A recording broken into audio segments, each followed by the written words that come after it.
Quand je pense qu'il y a des gens qu'on a handicapés dans leur famille et qui ne vont jamais les voir. Alors payer pour en voir un qu'on connaît pas, c'était pas gagné pour moi. Bonjour à tous, je me présente, je m'appelle Guillaume Batz, j'ai 33 ans, je suis humoriste et je suis atteint de la maladie des os de verre, plus communément appelée ostéogenèse imparfaite. Ils ont bien fait de le dire qu'elle était imparfaite, hein. C'est vrai que quand tu vois le résultat, t'as un doute. Tu te dis les donc, on serait pas en train de frôler la perfection là? Alors, comment on passe de ça, c'est-à-dire un mec arrive à se toucher les genoux sans se baisser, à ça, lumière, projecteur, Guillaume, attaché de presse, producteur, télévision, champagne. Comment on passe de l'abandon, des familles d'accueil, de la DAS, à parler devant vous aujourd'hui? Comment on passe des moqueries à faire rire pour les bonnes raisons? Eh bien, je crois qu'on peut tout résumer en une seule question. Vivre ou subir. Et ça concerne tout le monde. Donc, comme je viens de le dire, j'ai la maladie des ovaires, c'est-à-dire que mes os sont très fragiles.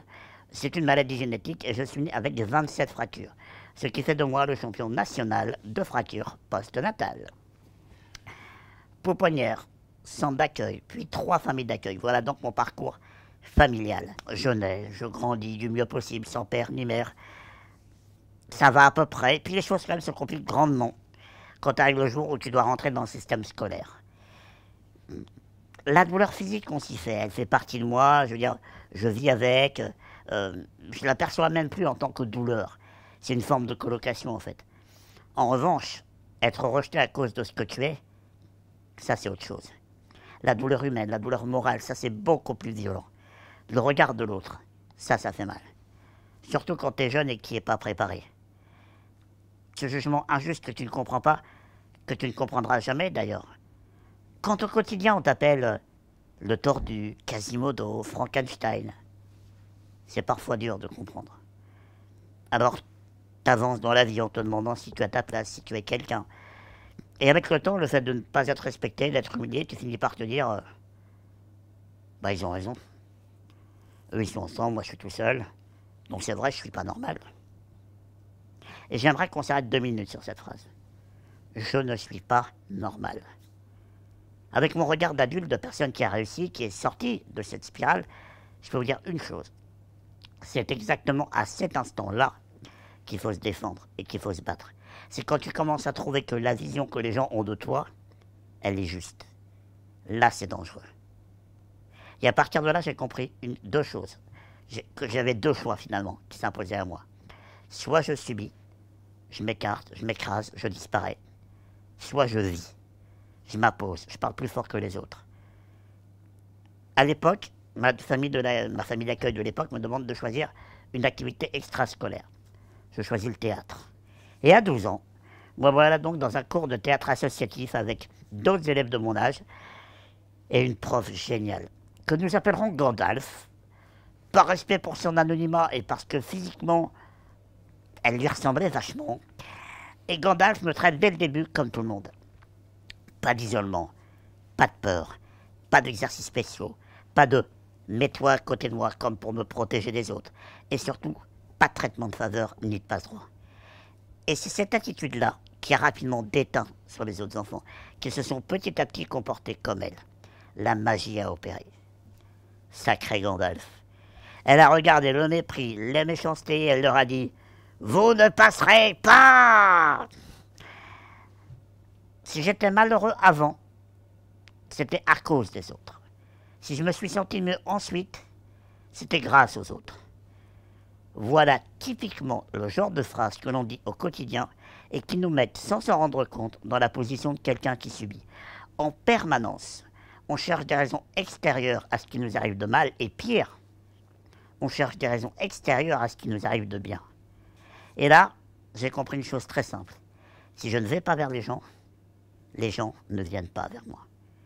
Alors je change de comportement. Mon rapport aux gens évolue. Je suis de plus en plus à l'aise avec les autres. Et avec cette nouvelle confiance, arrive l'humour. Cet humour qui va asseoir ma place dans le monde et qui petit à petit va dessiner ce que va être mon avenir. Avec cet humour, je suis plus une victime. Je suis le mec drôle, le bon pote. Et aussi incroyable que ça puisse paraître, on finit par oublier mon handicap. À 17 ans, les médecins me font une proposition. Ils me disent « Guillaume, on a une opération à te proposer. Ça permettrait de remettre ta colonne quasiment droite, de te faire gagner 10 à 15 centimètres, de calmer considérablement tes douleurs et d'améliorer ton autonomie. Il me précise quand même que cette opération est très risquée. Mais à 17 ans, à cette époque-là, j'ai tellement envie d'aller mieux, j'en ai tellement marre de souffrir, de passer ma vie à l'hôpital, que je décide de tenter l'opération. Alors, en quoi consiste cette opération? Le but de l'opération, c'est de me fixer autour de la colonne 2 barres, comme ça, qu'on fait tenir avec des petits crochets le long de la colonne vertébrale. Le but pour tenir ma colonne le plus droite possible. Mais avant de pouvoir poser ces broches, il faut d'abord étirer ma colonne vertébrale. Et pour ça, je rentre à l'hôpital, on me visse autour du crâne un anneau métallique qu'on fait tenir avec 4 vis autour du crâne. Et une fois qu'on a fixé ces 4 vis, on resserre le tout. Et grâce à un système de cordage et de poulies, le premier jour, on me met 1 kilo. Et chaque jour, pendant 3 semaines, on me rajoute 1 kilo. Au bout de 3 semaines, j'arrive à 20 kilos qui me tirent la tête. Le but de cette manipulation, c'est de passer d'une colonne comme ça à une colonne comme ça, le plus droite possible. Alors c'est vrai que, dit comme ça, tu te dis c'est plus un truc que tu tentes avec un pote dans un garage le mercredi après-midi, plutôt qu'un vrai projet médical. Mais le gars qui te propose ça, il a une blouse blanche, un stylo 4 couleurs, tu te dis c'est ce qu'il fait. Donc tu lui dis ok, on y va. Arrive le jour de l'opération, ma colonne est suffisamment étirée pour pouvoir poser les broches. L'opération dure 5 heures. On me remonte dans ma chambre, tout s'est bien passé, il est 15 heures. Et vers 17h30, il y a un infirmier qui passe dans ma chambre et qui dit au chirurgien, dis donc, faudrait peut-être vérifier, mais il ne serait pas en train de mourir là. Et effectivement, je ne suis pas au top. Mon corps rejette totalement le matériel implanté quelques heures auparavant. Je fais une énorme hémorragie interne. Mon sang compresse ma moelle épinière. Je suis en train de mourir. Retour au bloc. On rouvre. On retire le matos. On plonge dans un coma artificiel et on se dit « Inch'Allah, il va se réveiller ». Et effectivement, après 3 jours de coma, je me réveille. Le médecin revient me voir dans ma chambre, il me palpe. Je ne sens plus rien. Je suis paralysé. Je rentre à l'hôpital pour tenter une opération censée améliorer ma vie. Et 1 mois après, je me retrouve à espérer juste pouvoir remarcher. Finalement, après 5 mois de soins intensifs et de rééducation, je retrouve l'usage de mes membres. Même si cette opération m'a laissé des séquelles irréversibles. Et vous voyez, si on me demandait aujourd'hui, Guillaume, est-ce que tu serais prêt à retenter cette opération? Clairement, non. Mais cette opération, à l'époque, elle faisait partie d'une dynamique de choix dans laquelle j'étais. Une dynamique de me battre, de ne pas subir. Cette opération qui devait tout arranger, finalement, elle m'a apporté un autre combat. Celui de remarcher. Un combat que j'ai à nouveau remporté. Et avec ce nouveau combat remporté, j'ai perdu quelque chose que je n'aurais jamais pensé perdre. La peur. C'était fini, envolé. Et quand la peur n'est plus là, tout est possible. Je pouvais tout faire. Je pouvais tout faire. Avant l'opération, quand je voyais des humoristes à la télé, je me disais « Ah ouais, j'aimerais bien faire comme eux. » Mais c'était un rêve. Après l'opération, ce rêve, c'est devenu un objectif.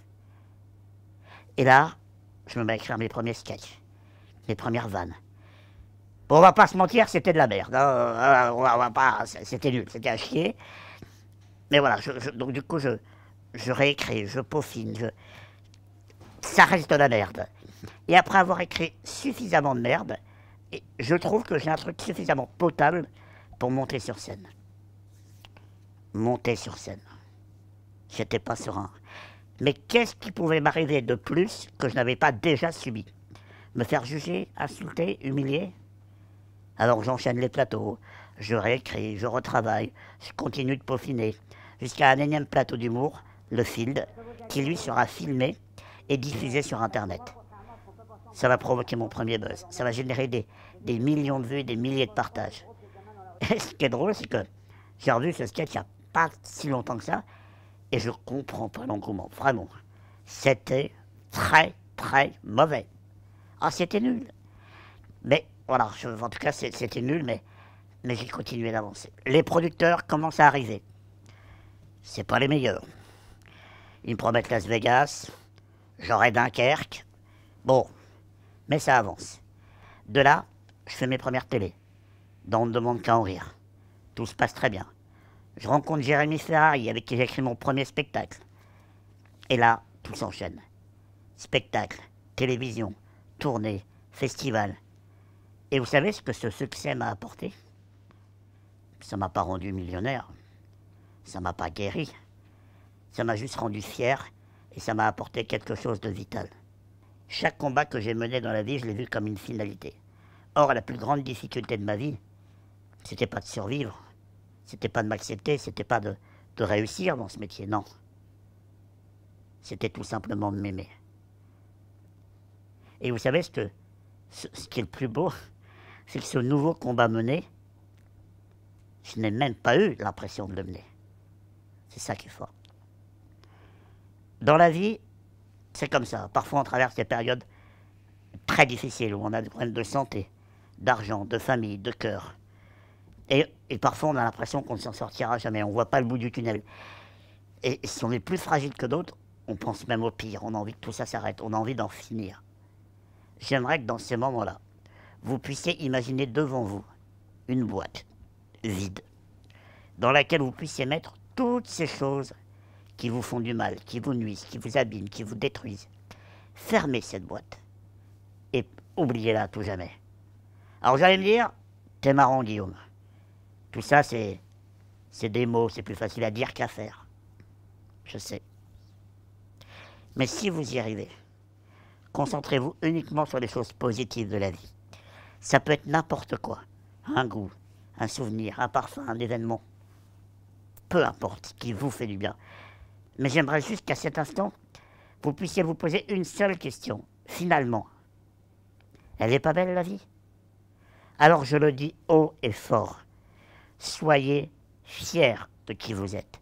Et même si on me traite de prétentieux, ce que je suis certainement, je n'ai pas honte de dire que je suis fier de moi. Je suis fier de mon parcours, fier des gens qui m'entourent, fier d'avoir fait ce choix d'avancer coûte que coûte, malgré mes soucis de santé familiaux, fier de ne pas avoir écouté ces gens qui me disaient, me faisaient comprendre que ce métier n'était pas fait pour moi. Soyez les seuls à choisir qui vous voulez être, ce que vous souhaitez réaliser dans la vie. Et si vous échouez, relevez-vous. Je suis fier de ne plus me dire que si les choses ne vont pas comme je veux, c'est parce que je suis handicapé. Non. Et enfin, je suis fier de faire ce métier si passionnant, qui ne cesse de m'offrir des émotions incroyables. Et je suis fier et heureux d'être avec vous aujourd'hui et d'avoir pu vous livrer mon histoire. Merci beaucoup.